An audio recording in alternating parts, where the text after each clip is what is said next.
동해바다에서 지진이 잇따르고 있습니다. 큰 지진의 전조 현상은 아닐까, 동해안 주민들의 불안감이 커지고 있습니다. 해외 가이드 폭행 물의를 빚은 예천군 의회가 70여일 만에 임시회를 열었습니다. 국민들은 주민 소환 준비를 시작했습니다. 환경단체가 봉화 석포제련소가 신청한 석포 일반산업단지 개발 실시계획 승인 신청을 불허할 것을 봉화군과 경북도에 요구했습니다. 대구 풍등축제를 보기 위해 매년 수천 명의 관광객이 몰립니다. 올해 축제를 앞두고 안전 문제가 도마 위에 올랐습니다.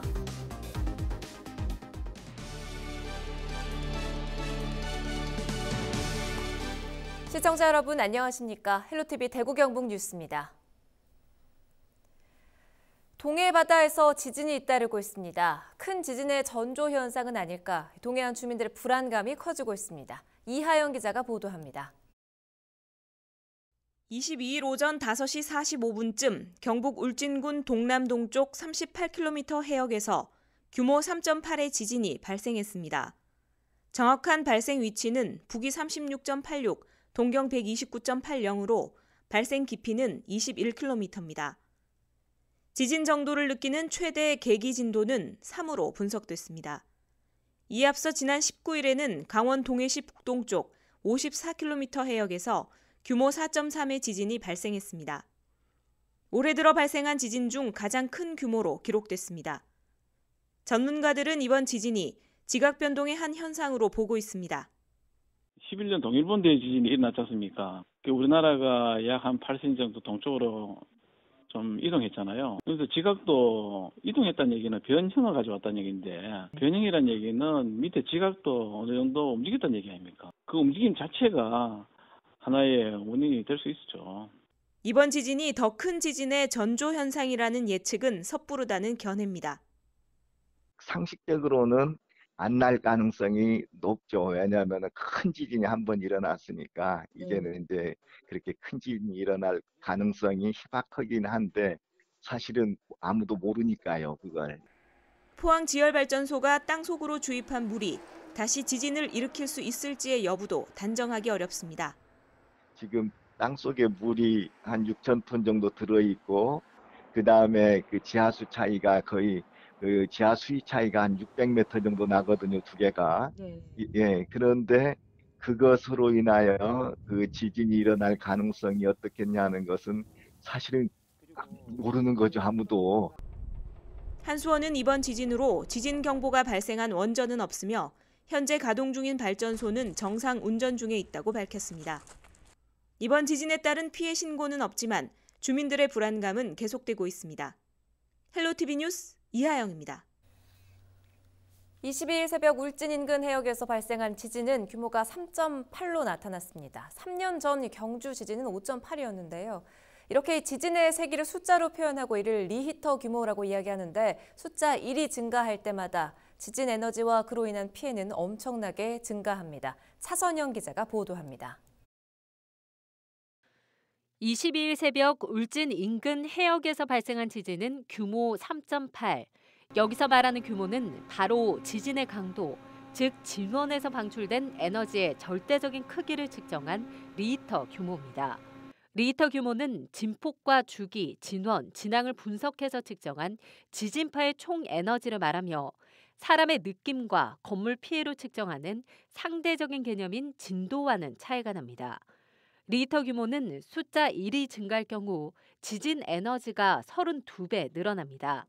그러니까 2의 차이가 난다면 힘의 세기는 1000배 정도 차이가 나는 겁니다. 3.8 규모의 이번 울진 해역 지진은 2016년 5.8 규모의 경주 지진과 비교하면 아주 작은 지진인 셈입니다. 리히터 규모 3.0 미만의 지진은 사람들이 거의 느끼지 못하고 3에서 4 미만은 가끔 느끼는 수준, 4에서 5 미만은 실내 물건들이 흔들리고 경주 지진처럼 5에서 6 미만은 약한 건물들이 피해를 입을 수 있습니다. 저는 지금 규모 5 정도의 지진을 직접 체험해 보고 있습니다. 미리 예상을 했지만 가만히 서 있기 힘들 정도의 흔들림 때문에 제가 테이블을 잡고 있는데 이 테이블을 한번 놔보도록 하겠습니다. 가만히 서 있기 힘들 정도로 굉장히 몸이 흔들리고 이 거실 등도 심하게 흔들리는 걸 볼 수 있습니다. 제가 조심스럽게 지금 싱크대 쪽으로 한번 이동해 보도록 하겠습니다. 이 싱크대 꼭지도 굉장히 흔들리는 모습을 볼 수 있습니다. 저희 카메라 감독도 지금 그 체험관 안으로 들어왔는데 카메라도 심하게 지금 흔들리고 있습니다. 그리고 6 이상은 반경 100km 이상에서 건물 파괴 등의 피해가 발생합니다. 하지만 실제 피해 규모는 진앙지의 위치에 따라 달라질 수 있습니다. 지진이 발생하면 어떻게 대처해야 할까? 우선 건물 안에서는 지진이 감지되면 즉시 현관문을 열어 탈출로를 확보한 뒤 물건이 떨어지는 것을 피해 탁자 아래에서 몸을 보호하고 흔들리며 멈추면 전기와 가스를 차단한 뒤 밖으로 나가야 합니다. 그리고 엘리베이터 안에 있다면 가장 가까운 층에서 내린 뒤 계단을 이용해서 대피해야 합니다. 건물 밖에서는 가방이나 손으로 머리를 보호하면서 운동장이나 공원으로 피하고 운전을 하고 있을 경우에는 차를 도로 오른쪽에 세워두고 키를 꽂아둔 채로 대피하면 됩니다. 헬로티비 뉴스 차선영입니다. 강원 지역 주민들은 대형 산불에 이어 지진까지 발생하면서 더욱 불안해하고 있습니다. 이런 가운데 재난 문자의 늑장 대응에 대한 불만의 목소리도 커지고 있습니다. 보도에 신강현 기자입니다.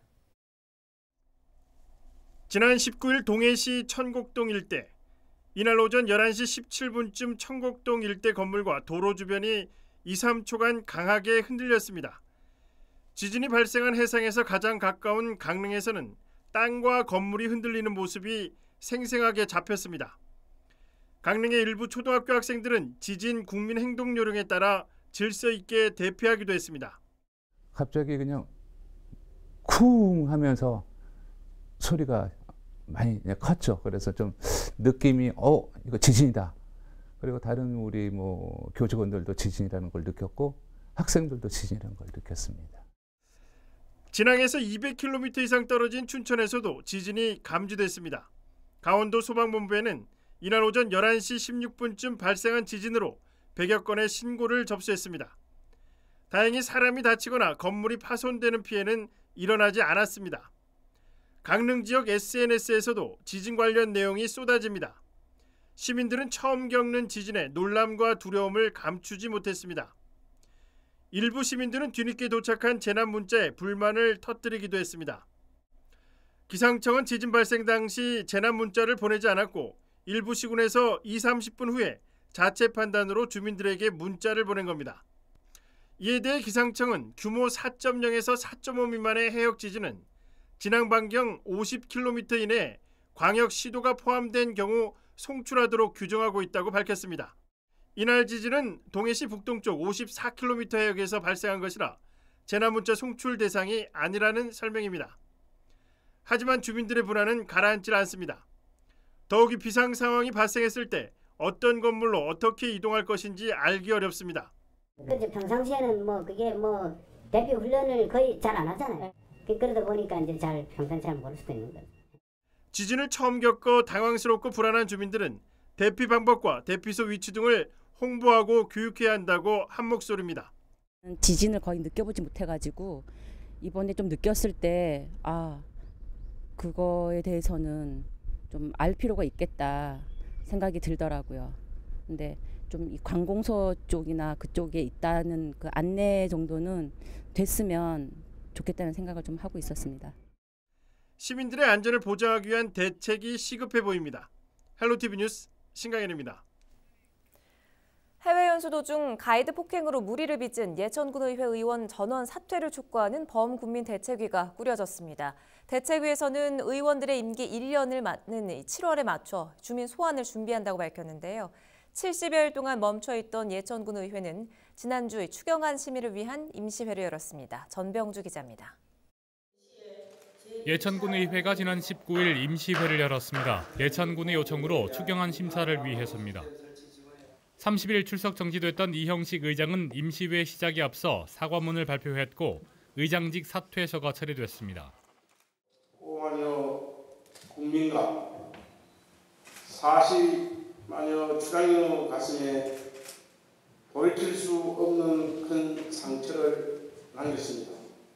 자숙하며 반성하고 낮은 자세로 열심히 의정활동에 전념하여 국민 여러분들께 진 무거운 빚을 갚아 나가겠습니다. 의장 대행을 하고 있는 신양순 부의장 역시 머리 숙여 사과했습니다. 대단히 죄송하고 잘못했다는 사죄의 말씀을 드립니다. 각고의 노력을 기울여 국민을 섬기는 의회, 국민으로부터 신뢰받는 진정한 대의기관으로 거듭날 것을. 같은 날 예천군 범국민대책위도 출범했습니다. 기존에 있던 대책위에 지역 유림회까지 참여하면서 규모가 커졌습니다. 범국민대책위는 기자회견을 통해 올 7월 주민소환을 실시할 것이라고 밝혔습니다. 주민소환은 의원 임기가 1년 이상 돼야 실시할 수 있기 때문입니다.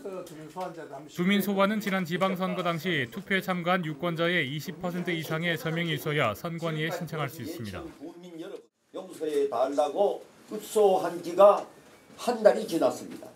결국 여론이 식는 날만을 기다리며 눈치를 보다가 제명 처분을 당한 두 의원마저도 징계무효 가처분 신청을 결행했습니다.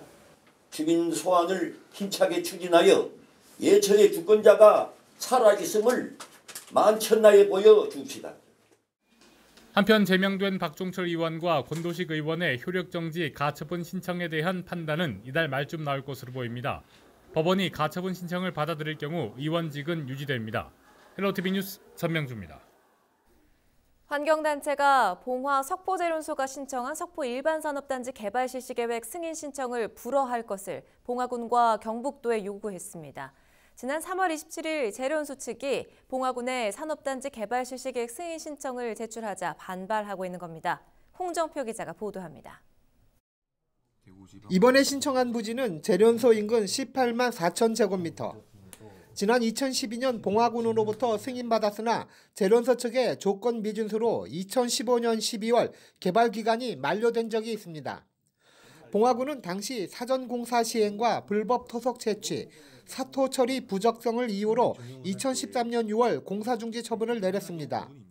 하지만 감사원은 사업 승인 1년 후 사업 승인 과정에서 불법, 특혜 의혹이 있다며 봉화군에 관련자 징계를 요구한 바 있습니다. 감사원에서 부적절하다고 지적을 하면서 경상북도와 봉화군의 실시 승인이 부적절하다는 지적을 내렸고, 그러면 이미 감사원에서 이 산업단지 자체가 요건에 맞지 않는다라는 것을 증명을 한 건데도 석포제련소는 지난해 2월 폐수 방류로 조업 정지 처분을 받자 과징금으로 대체해달라면서 행정소송을 진행 중에 있습니다. 또한 지난달 18일 방류수 수질 기준 위반과 화학물질관리법 위반으로도 적발됐습니다. 이런 연이은 환경오염 사고에 봉화군은 신중한 검토를 하겠다는 입장입니다. 법적 요건이 맞으면 승인해 줄 수 없는 부분도 많고요. 그렇다고 환경오염이라든지 이런 부분에 대해서 우려하는 사항들이 많지만 그거는 나중에 협의하는 과정에서 풀어나갈 수 있지 않을까 생각하고 있습니다. 그동안 일어난 환경오염 사고에 대한 개선 노력 없이 공장을 확대하려는 석포제련소. 봉화군의 행정 처리가 주목받고 있습니다. 헬로티비 뉴스 홍정표입니다. 수천 개의 풍등이 날아가며 동화 같은 풍경을 빚어내는 대구의 풍등축제. 이를 보기 위해 매년 전국에서 수천 명의 관광객이 몰릴 정도인데요. 올해 이 축제를 앞두고 안전 문제가 도마 위에 올랐습니다. 자칫 풍등 때문에 불이라도 나면 어쩌냐는 겁니다. 권미경 기자입니다. 어둑한 땅거미 위로 형형색색의 풍등이 떠오릅니다. 찬란하게 빛나는 밤하늘, 마치 동화 속 한 장면을 옮겨놓은 듯합니다. 현실판 영화 라푼젤로 불리며 큰 인기를 얻고 있는 대구 풍등축제. 하지만 인기만큼 논란도 큽니다. 전국적으로 산불이 잦은 요즘, 꺼진 불도 다시 보는 마당에 풍등축제가 과연 적절하냐는 겁니다. 최근 5년 동안 풍등 때문에 발생한 화재는 모두 33건. 17시간 만에 겨우 불길이 잡혔던 지난해 고양시 저유소 화재도 풍등 때문이었습니다. 바람의 세기가 일정해야 되고 또 바람이 방향이 또 일정해야지만 사고로 이어지지 않는다는 거거든요.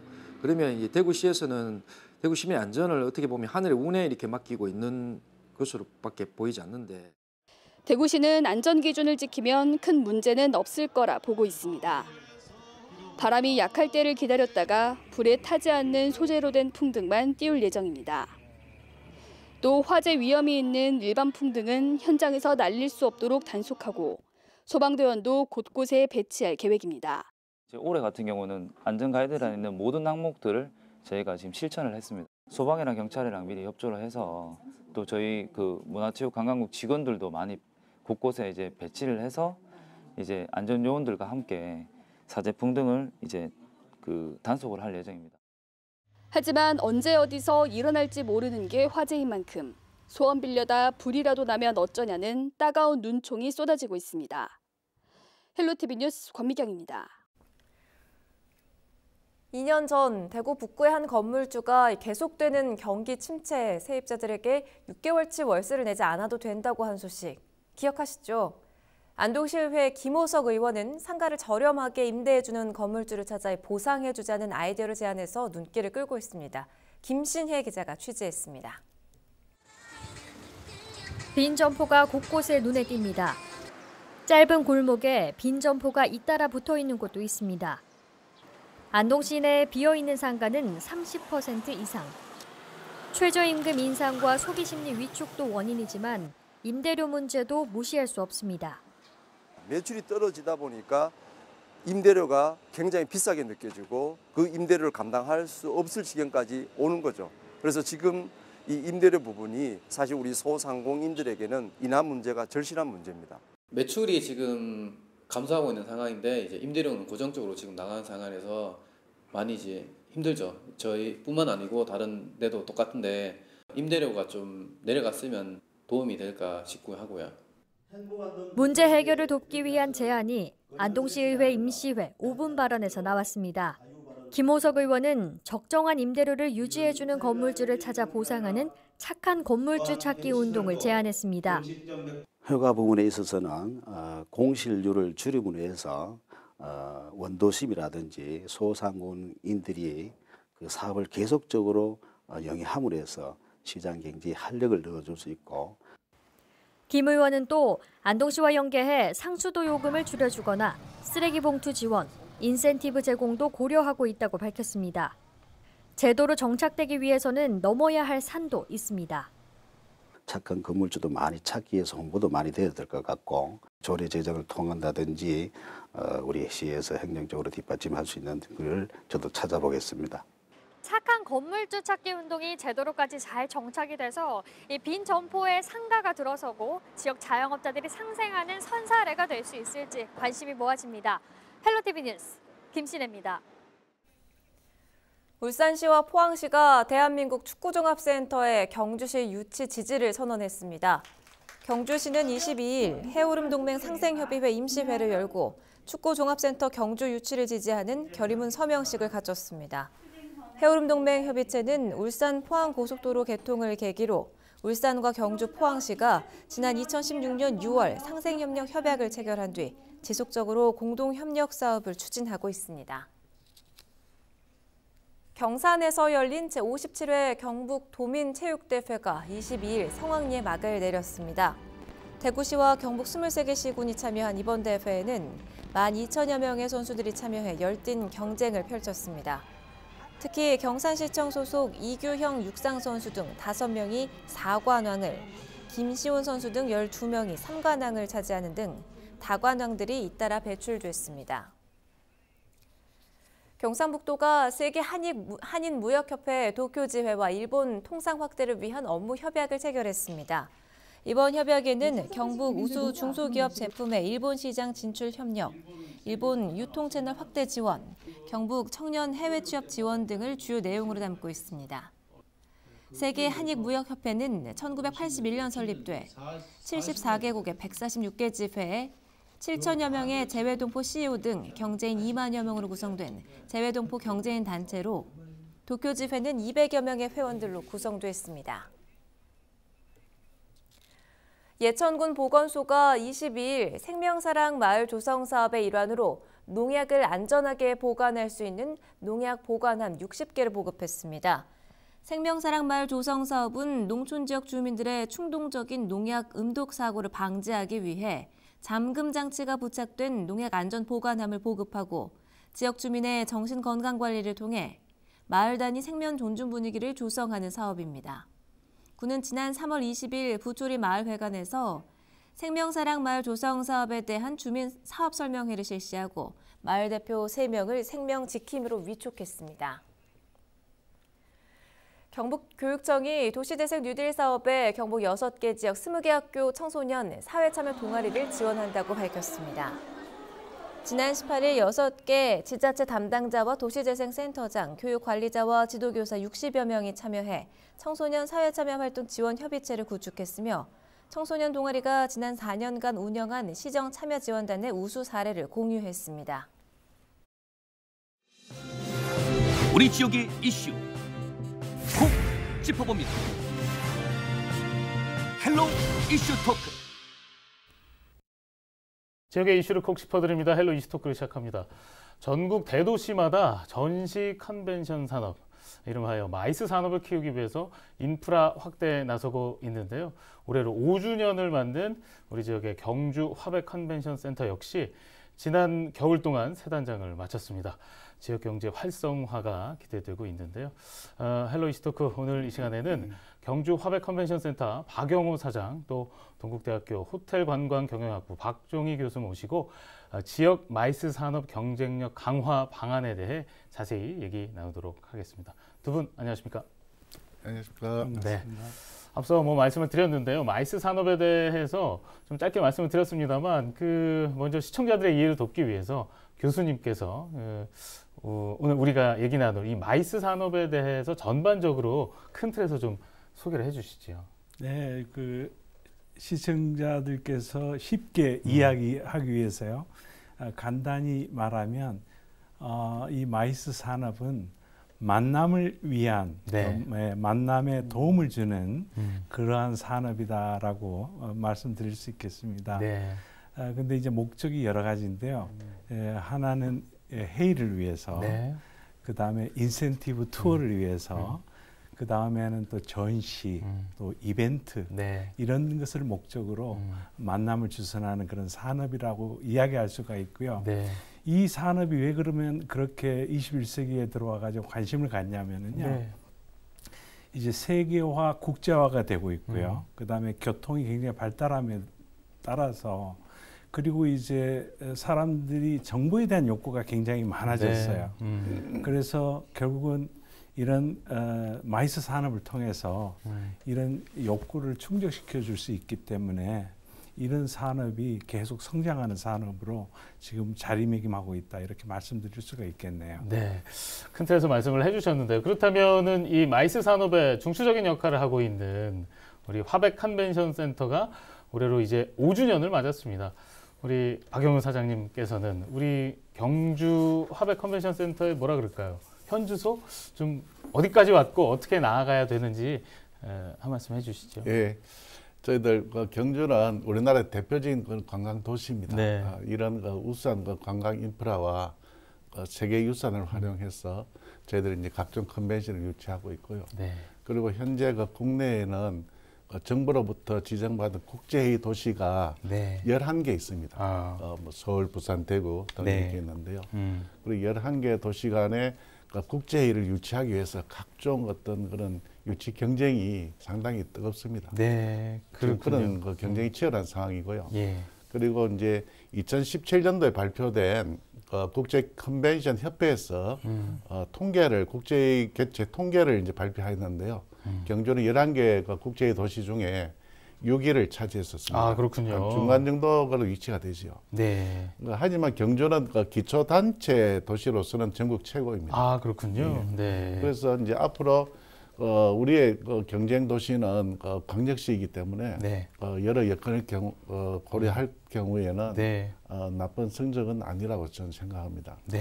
앞으로 우리가 더 노력해서 서울이라든지 부산, 대도시 정도의 컨벤션을 유치할 수 있는 그런 그 계획을 세우고 있습니다. 네, 그래요. 지금 말씀해주신 대로 지금 경주가 기초단체 중에서는 이제 최고라고 표현해 주셨는데, 뭐 어떤 조직이든 리더, 장의 역할이 굉장히 중요하거든요. 교수님 보시기에 우리 사장님은 어떠세요? 또 경주 시민으로서 어떻게 잘하고 있는 겁니까? 어떻습니까? 네, 아주 이번에 경주시에서 특히 준하경 시장님께서 우리 박영호 사장님을 이렇게 경주에 사장님으로 모셨는데요.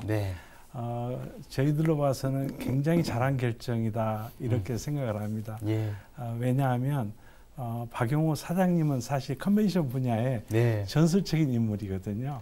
아주 우리나라에서 처음으로 대구에서 이런 컨벤션 분야가 시작을 했는데 그때 초창기에 일을 했고요. 그 다음에 제가 이렇게 관찰해 봤을 때 이 분야에서 가장 전문 지식이 많은 부분이 아닌가. 그건 우리나라에서 적어도 최고의 그런 전문가인 것 같고요. 더 중요한 건 제가 개인적으로 이분을 오랫동안 지켜봤는데요. 아, 그러세요? 네. 굉장히 정직하시고 또 겸손하세요. 그리고 이 지역을 사랑하는 마음이 굉장히 앞서고 있거든요. 그래서 이런 걸 통틀었을 때 굉장히 좋은 분을 우리 경주가 사장님으로 모셨다 이런 생각을 합니다. 네, 그럼 앞으로 더 기대가 된다라는 말씀으로 이해를 하겠습니다. 그리고 지금 질문 하나 더 드릴게요. 가까운 도시 우리 울산에서 곧 컨벤션 센터 개장을 앞두고 있고요. 또 현재 서울과 부산 그리고 또 대구를 비롯해서 전국 10여 개의 자치단체가 컨벤션 센터를 건립하고 있습니다. 마이스 산업을 유치하기 위해서 지금 각 도시가 열을 올리고 있다 이렇게 표현해도 좋을 것 같은데요. 교수님 좀 뭐 배경 내지는 그만한 이유가 있겠죠. 좀 취지나 배경을 좀 설명해 주시죠. 이 마이스 산업은요. 사실 마이스 산업을 유치함으로써 그 지역의 경제적 파급 효과가 아주 큽니다. 예를 들면 관광 분야라든지 그다음에 숙박, 식음료, 교통산업 등등을 해서 이게 지역적으로 굉장히 고용 창출에도 도움이 되고요. 그다음에 소득에도 증대되기 때문에 그 많은 지자체에서 지금 열을 올리고 이 산업을 유치하려고 그러고 있습니다. 그래서 포항 같은 큰 도시에서 경주를 굉장히 부러워하고 있습니다. 자기들도 없는 그런 그 컨벤션을 저희들이 가지고 있기 때문에 그래서 아주 앞으로 계속 이 컨벤션 경주 화백 컨벤션 센터가 경주의 경제를 위해서 많은 역할을 합니다. 또 한 가지 더 중요한 건 뭐냐면 이 도시 브랜드 가치를 높여줘요. 그래서 홍보해주고 브랜드 가치를 높여주기 때문에 컨벤션 산업은 굉장히 경주로 봐서는 중요한 산업이다 이렇게 말씀드릴 수가 있겠습니다. 네, 그래요. 그렇다면은 지금 뭐 이제 말씀해주신 대로 브랜드 가치, 보이지 않는 무형의 가치까지 얘기를 해주셨는데 그렇다면 실질적으로 경주 지금 화백 컨벤션 센터가 개관하면서 국내외 전시 또 이벤트들을 많이 개최했는데요. 실질적인 경제적 파급 효과라 그럴까요? 어떤 것들이 있었는지 구체적으로 좀 설명해 주실까요? 설명해 드리겠습니다. 그 2015년 3월 달에 저희들 하이쿠가 개관했는데요. 그 이후로 이제 그해 4월 달에 세계 물포럼을 20일 개최했었고, 그리고 2016년도에는 UN NGO 컨퍼런스라든지 17년에는 세계유산도시기구 세계총회를 아주 성공적으로 개최함으로 해가지고 국제도시 경주의 어떤 국내 인지도를 아주 크게 그냥 향상시켰고요. 그리고 이제 2017년도 세계유산도시기구 세계총회 이제 개최 동시 행사로 저희들이 기획된 국제문화재 산업전은 그 문화재 산업을 육성하기 위한 하나의 기본 플랫폼으로 지금 성장하고 있거든요. 그래서 그러한 어떤 전시에도 상당히 성과를 볼 수 있고요. 그리고 저희들이 경제적 파급 효과를 조사하기 위해서 매년 설문조사를 통해 가지고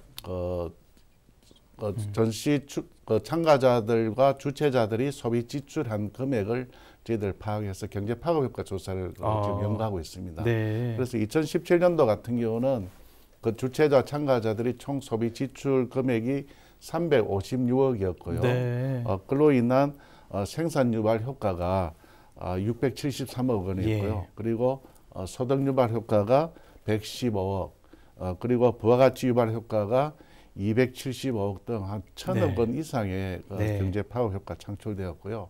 또 이로 인한 고용 유발 효과도 741명으로 연구 조사된 바가 있습니다. 네, 예. 그래요. 지금 뭐 1,000억 원 이상의 경제 파급 효과가 있다라는 말씀해 주셨는데, 그런데 지금 이렇게 말씀하신 대로 경제적 파급 효과가 큰데 컨벤션 센터 대부분이 지금 적자를 면치 못하고 있다라고 이렇게 알려져 있습니다. 이유는 어떻게 분석이 될까요? 그래서 이 컨벤션 산업은 그 일반 기업들이 하는 데가 거의 없습니다. 주로 지방자치단체 이런데 그 이유가 뭐냐면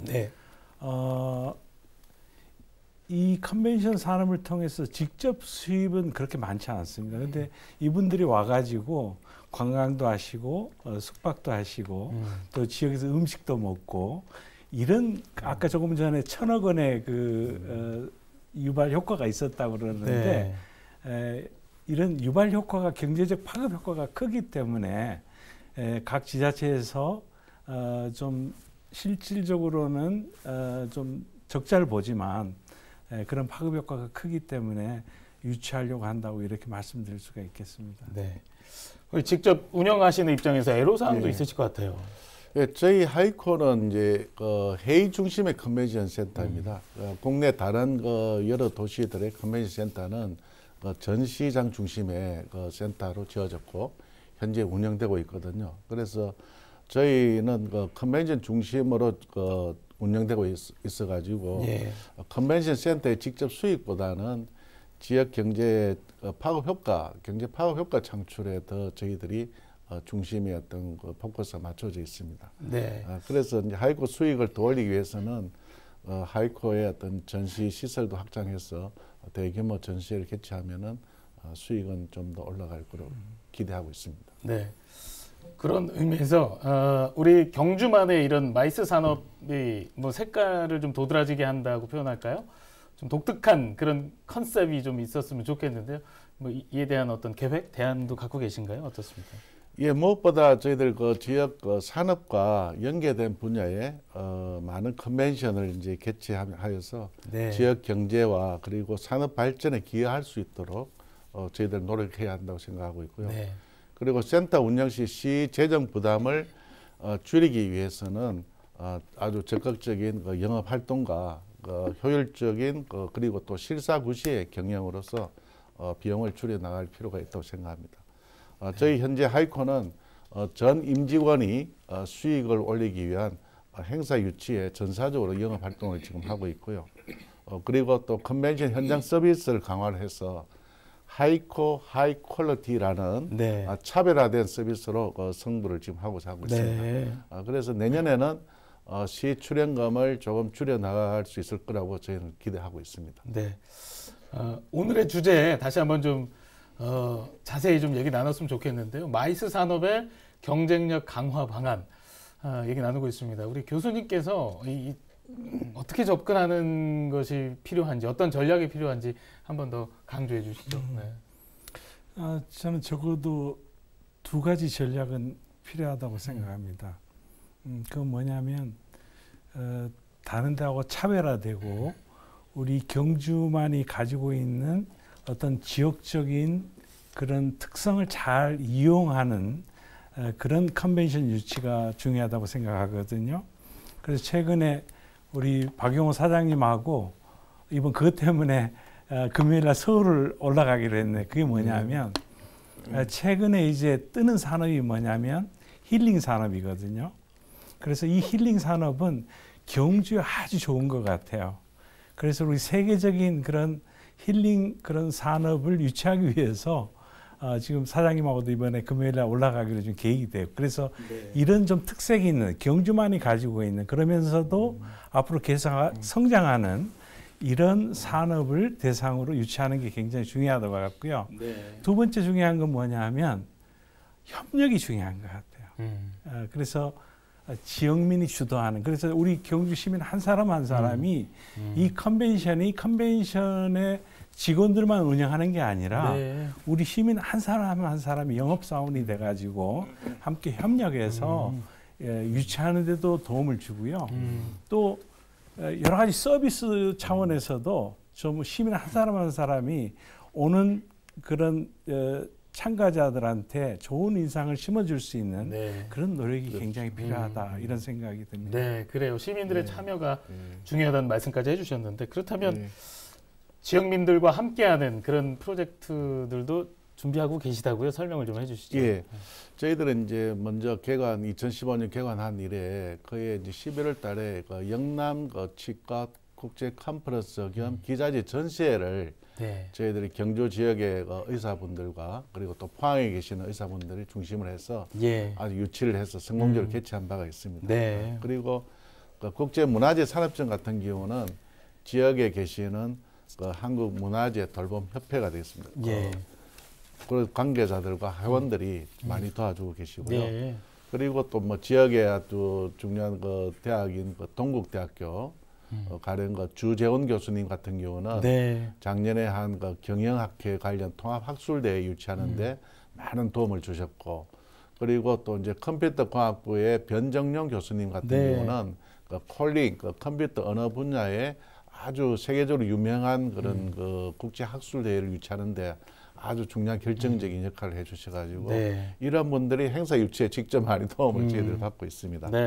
그리고 이제 올해 이제 8월달에는 기독 실업인 대회를 8월달에 이제 한 2,000명 정도의 대규모 컨벤션이 개최되는데 이 행사를 유치하기 위해서 지역의 어떤 기독 실업인들 몇 분께서 많은 도움을 주셔가지고 지금 성공적으로 개최하기 위해서 준비하고 있습니다. 그래요. 이게 한 분 한 분 지금 열거를 해주셨는데 이런 뭐 약간 개인적인 차원에서 협력도 중요하지만 시스템을 갖추는 것도 중요할 것 같습니다. 뭐 민간 협력 시스템이라 그럴까요? 큰 틀의 방향성을 한 번 더 설명해 주시죠.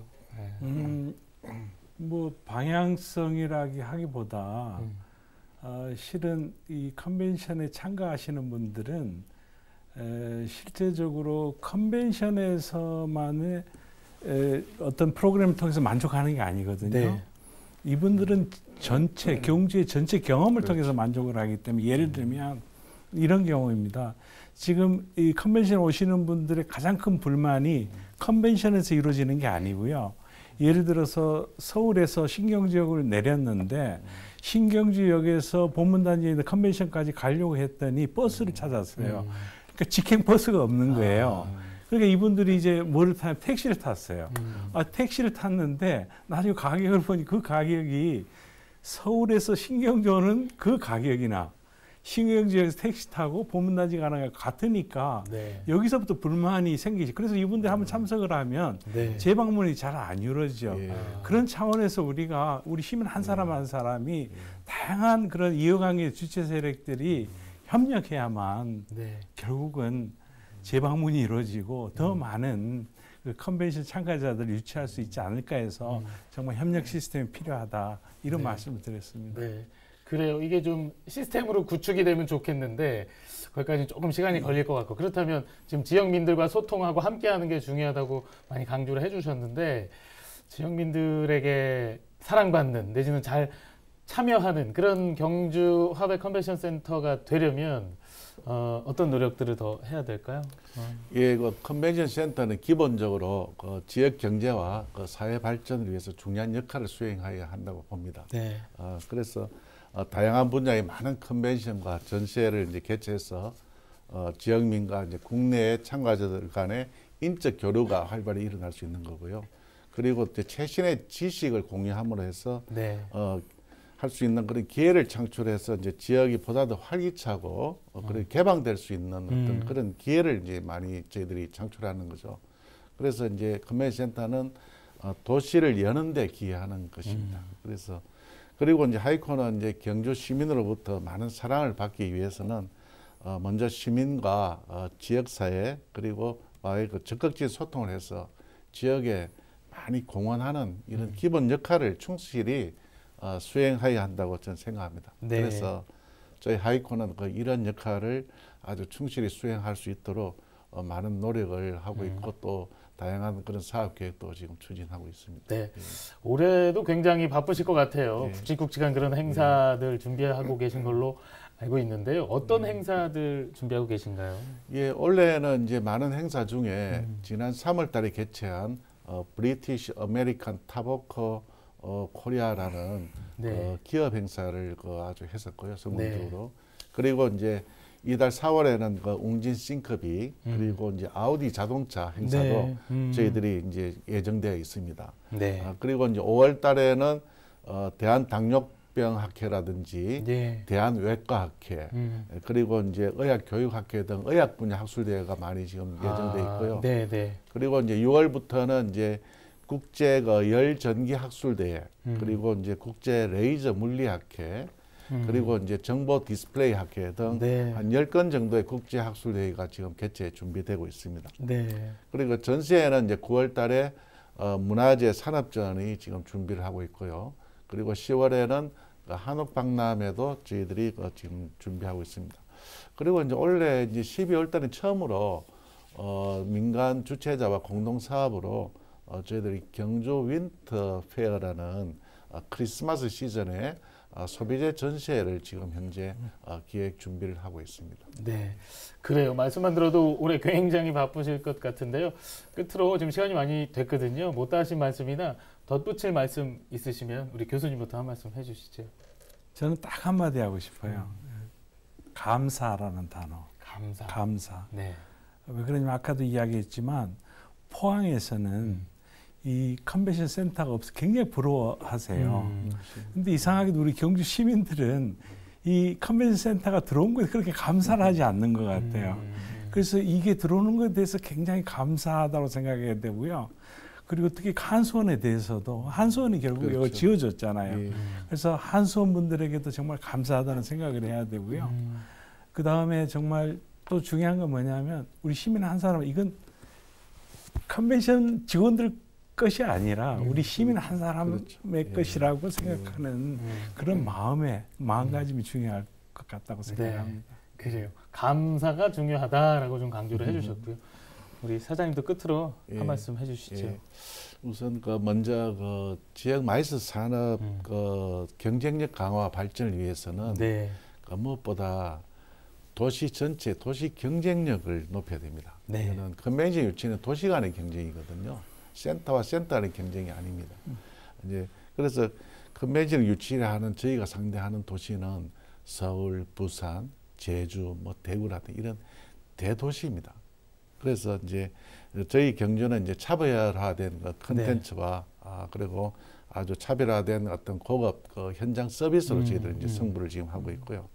그리고 이제 도시 경쟁력 제고를 위해서는 지역의 모든 역량을 집중해서 노력할 필요가 있다고 봅니다. 그래서 저희 하이코는 이제 국제 도시 경주의 발전을 위해서 아주 도전적인 사업을 좀 적극 지금 추진할 계획이 있고요.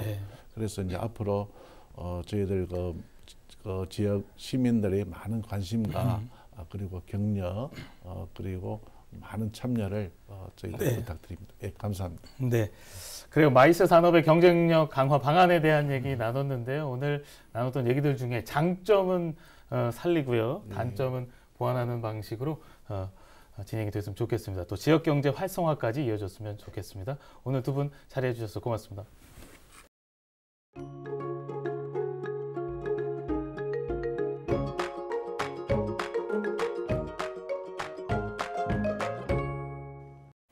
한낮에 25도를 웃도는 기온으로 여름이 찾아온 것만 같았죠. 이 고온 현상은 화요일 오후 전국에 비가 내리면서 누그러들겠습니다. 자세한 날씨입니다. 화요일 오후부터 비가 시작됩니다. 우리 지역에는 많게는 40mm의 비가 내리겠는데요. 현재까지 영남 지역에는 건조특보가 이어지고 있습니다. 또 한낮에는 반소매 차림이 어색하지 않지만 해가 지고 나면 기온이 빠르게 떨어지니까요. 일교차 큰 날씨에 건강관리 신경 써서 해주셔야겠습니다. 이번 주는 비 소식이 잦습니다. 화요일 오후부터 대개 건조함을 달래줄 비가 내리겠습니다. 비가 내리면서 가시거리가 짧아지는 곳이 있어서요. 교통안전에 각별히 주의하셔야겠습니다.